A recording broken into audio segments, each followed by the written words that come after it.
الوحش الكوري هيونداي افنتي ام 16 وارد كوريا. عربية موديل 2012، فابريكا بالكامل بدون بويات، دواخلها جديدة زيرو.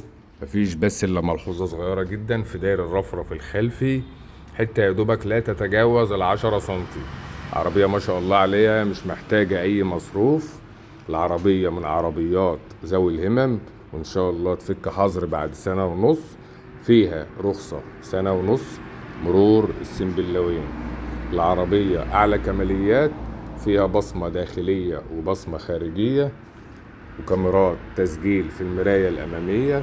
اعلى كماليات، مكنة جي دي اي ام 16 افنتي، تقدر تقول عليها اف 16 افنتي. العربية ما شاء الله طقم الجنط الاستوك بتاعها وكل كمالياتها تعمل بكفاءة. موجودة عندنا في سوق المنصورة الجديد للسيارات، المنصورة طلخة قبل الموقف الجديد، وأمام مدارس المنصورة كوليدج للغات. والسلام عليكم ورحمة الله وبركاته.